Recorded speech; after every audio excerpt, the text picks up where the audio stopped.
Port-Lévis-et-Charny. Auto-Néron, le prix du plus petit. Pour le crédit illimité, pour l'éventail de véhicules les mieux sélectionnés à Québec, pour un service personnalisé incomparable. Auto-Néron, autonéron.com, le prix du plus petit. 13029 Henri Bourassa. C'est l'événement vente de liquidation après Saint-Tite chez Laser Days Centre du VR Lévis. Des rabais incroyables sur des VR neufs et usagés non vendus à Saint-Tite jusqu'à 10 000 $. C'est là le bon moment. 4 jours d'exposition exceptionnellement au 5035 Louis H. Lafontaine, voisin de Lévis Honda. Le 5 à 7 vous est présenté par Construction Urbi. Un cottage jumelé neuf à moins de 220 000 $, ça se peut. Découvrez le Jouvence à Val-Bélair et la promo On rachète votre bail. Détails sur constructionurbi.com. Ce samedi seulement à la SAQ, obtenez 10 % de rabais sur les vins du Languedoc et du Roussillon de 13 $ et plus. Ah, le Languedoc-Roussillon. Corbière, Rivesaltes. Ah, monsieur est un connaisseur. La Boustifa et les Bons-Pinards. Quand j'étais gamin, je faisais le malin dans la garrigue. Ah, monsieur est français. Non, mais un grand amateur de la France. Ah, mais est-ce que monsieur va en prendre une bouteille? Je vais même en prendre 2. Ce samedi à la SAQ, les vins du Languedoc et du Roussillon de 13 $ et plus sont réduits de 10 %. SAQ, prenez quoi le conseil. 18 ans plus, détail en succursale. Cofinancé par l'Union européenne et les vins du Languedoc et du Roussillon. Des rêves extraordinaires à réaliser? Ce vendredi, le gros lot du Lotomax est évalué à 30 millions de $. Lotomax. Choix 98 Radio X, Québec, Lévis, La Beauce, Port-Neuf, Trois-Rivières, La Fameuse, le show du matin, Morel, live, du pont, le midi, retour de Radio X, 5 à 7, en jazz, le show, légende du rock. Choix 98.1, La Fameuse, Radio X. Le 5 à 7. 5 à 7. Ils font le ménage à trois du 5 à 7. Voici. Le 5 à 7. Radio X.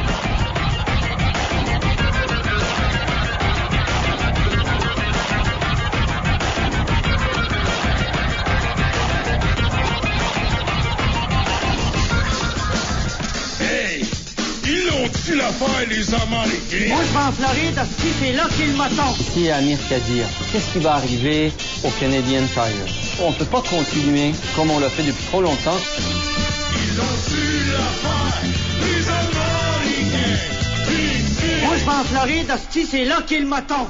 Yes. Avant de jaser avec notre intervenant qui sera en Chine, s'il y a de quoi à signaler, parce que ça a l'air que c'est la congestion totale sur le pont Pierre-Laporte, live à commercial radiox.com ou le carré. Ça roule sur Henri IV, là. C'est direction sud, il y aurait eu un accident sur le pont. OK. Sur le coin de majeur, c'est vraiment là, c'est le bordel à Québec. Faites-nous là savoir, carré 98 ans. Martine sera là pour répondre à vos questions. Michel Charland, c'est un gars de Québec qui a quitté il y a 5 ans pour la Chine. C'est un gars qui travaillait dans les médias, à la radio. Michel Charland, salut. Bonjour. Bon, on est en Chine. Bonsoir pour vous autres, oui. Oui, 6h20 et 6h20 le matin chez toi en Chine. Oui, exactement. Michel, il y a 5 ans, tu décides de quitter le Québec. Pour quelle raison? Quelle est ta motivation d'être là depuis 5 ans? Ben, j'avais préparé ça au cours des 2 années précédentes. Et que j'en avais marre de la température. Et j'en avais marre de me lever chaque matin, d'aller travailler et de payer un paquet de taxes. Alors, c'était les 2 principales motivations. Et la troisième, j'avais envie de visiter un peu le monde. Et j'ai mis tout ça ensemble. Et finalement, une journée, j'ai décidé, tiens, on y va. Et je suis parti. Alors, t'es resté en Chine, ça fait 5 ans. Quelle est la grande différence au niveau des habitudes de vie des Chinois versus ceux des Québécois? Ben...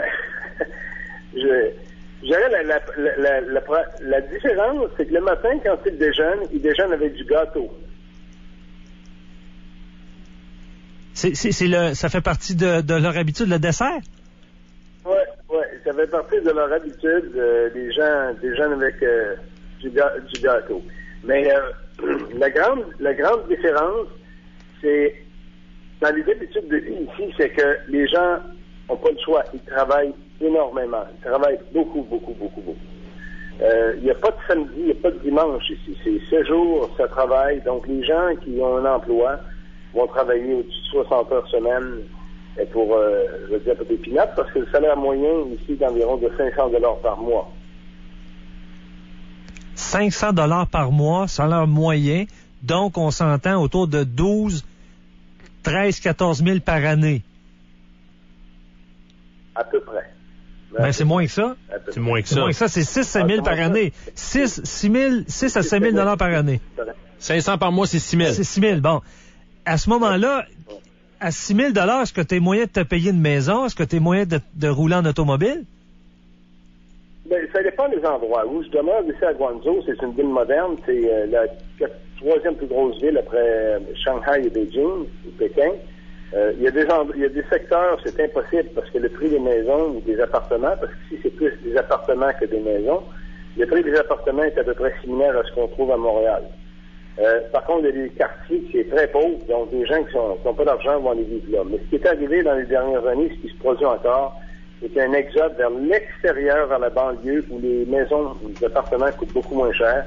Les gens peuvent à ce moment-là s'en acheter.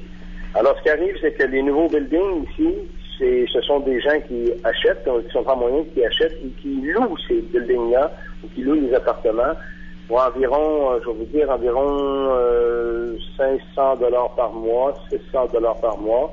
Tu dois payer l'électricité, payer l'air climatisé parce qu'il fait chaud. Donc, ça revient environ à 600 $ par mois pour un appartement d'environ 2 chambres à coucher. Bon, tu sais que ce qui retient l'attention au Québec depuis plusieurs mois, c'est la gratuité scolaire au niveau des universités. T'as quitté là-bas parce que t'es devenu enseignant, tu enseignes l'anglais, le français. Mais qu'est-ce que tu sais des universités chinoises? Est-ce que c'est totalement gratuit? Parce que c'est comme un système communiste en Chine. Est-ce que c'est totalement gratuit, puis en échange, les Chinois, quand ils sortent des universités, des écoles, doivent offrir le service gratuitement à l'État? Non. Ce qui arrive ici, c'est que le système d'éducation en Chine, c'est probablement la plus grosse business qu'on peut trouver en Chine. Et sans exagération.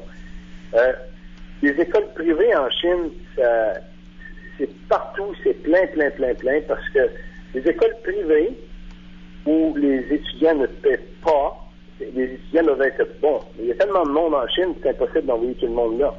Alors, les bons étudiants vont dans les écoles privées, c'est le contraire au Québec, là. Vont dans des écoles privées et la majorité du temps ne paient pas. Donc, pour les autres, ils doivent payer pas à peu près. Et comme il y a des gens qui sont quand même en moyen en Chine, ils vont payer jusqu'à 2 000 $ par mois pour envoyer leurs enfants à l'école. OK, donc ceux qui ont un niveau primaire et secondaire. Ceux qui sont talentueux, ceux qui sortent de l'ordinaire, ceux qui ont une facilité à étudier, à apprendre, ceux-là, on les envoie dans les écoles privées, c'est tout à fait gratuit. Mais en fait, ça motive à être meilleur. Bon, ça motive à être meilleur. Par contre, le système d'éducation chinois il est tellement difficile. Les étudiants doivent travailler très, très fort de longues heures. Ils vont commencer l'école le matin à 7h30. Ils vont finir le soir encore à 5 heures. Après ça, ils prennent 1 heure pour manger. Ils doivent retourner à l'école s'ils demeurent à l'extérieur ou beaucoup d'entre eux demeurent même à l'école. Et ils doivent encore travailler, faire les devoirs, quitter l'école à 8 heures, après ça, s'en vont à la maison, dorment, recommencent le lendemain. C'est un système qui est pas mal différent. Ils vont à l'école très, très, très longtemps. Bon, j'espère que les auditeurs, là, vous êtes conscients de ce qu'on vient d'apprendre, là, ce qu'on se fait dire par Michel. 7h30 le matin jusqu'à 5h, 1 heure, 1h30 pour souper, puis on retourne aux études le soir. Ça, c'est-tu autant d'années qu'ici, là, c'est-à-dire que tu peux sortir des universités à l'âge de 22, 23, 24, 25 ans?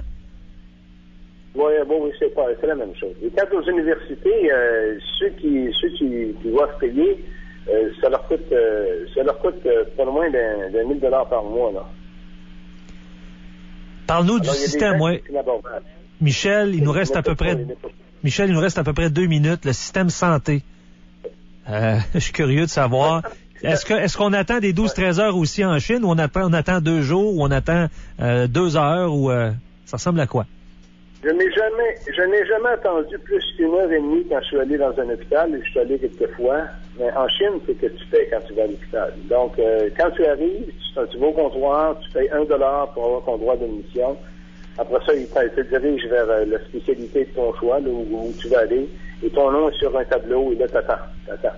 Il y a beaucoup de monde, mais ça roule vite. Mais ce qui est particulier en Chine, c'est quand tu rentres dans le bureau du médecin, c'est jamais privé. Les autres personnes, ils veulent passer vite, ils entourent le bureau du médecin. Fait que quand tu joues avec le médecin, t'es jamais seul. T'es jamais seul. Même si tu fermes la porte, ils vont l'ouvrir puis ils vont rentrer. Mais tu payes en Chine. Tu payes tout. Michel, merci bien. Bon 5 ans encore, peut-être même un autre 10 ans en Chine. Je n'ai pas de projet pour retourner au Québec. Je m'ennuie pas des taxes. C'est bien. Bonne journée. Bon, t'es samedi, toi, là, en Chine. Là. Oui, samedi matin. Alors, bonne journée. Merci beaucoup. À la prochaine, Dre. Hey, merci à Julie puis Yannick du site Internet Quitter le Québec, qui collaborent vraiment avec nous autres. Ils travaillent fort, là. C'est eux qui nous... qui font la recherche pour ça. Allez faire un tour sur le site Internet quitterlequebec.com. Beaucoup d'informations. Vraiment, moi, je suis allé, puis... les gens que ça leur trotte dans la tête, qui sont plus capables, qui veulent voir si le gazon est effectivement plus vert ailleurs, vous allez avoir un paquet d'informations. Là, c'est fou, complètement. Il y en a vraiment qui songent. Depuis que le PQ est rentré, là, t'as des gens qui songent à quitter le Québec. Et allez vous informer parce qu'il y a aussi un site où il y a une section où tu peux échanger avec ceux qui sont à l'extérieur. Ils vont vous donner tous les trucs. Est-ce que c'est difficile ou pas entrer aux États-Unis? Peu importe. Vous aurez tous les détails sur quitterlequebec.com. Et quel endroit est fait pour vous aussi? Parce qu'on l'a pas choisi, généralement, le Québec. Mais là, si on a le choix de quitter, ben, on va prendre le choix de décider où on va. Ouais. On fait la pause et au retour, on a décidé comme ça parce qu'on a eu beaucoup de réactions sur la présence de Mike Ward dans ce show-là. Je pense que c'est une belle façon de finir la semaine dans le 5 à 7. Puis ceux qui sont pris dans le trafic, passez par le pont de Québec, on met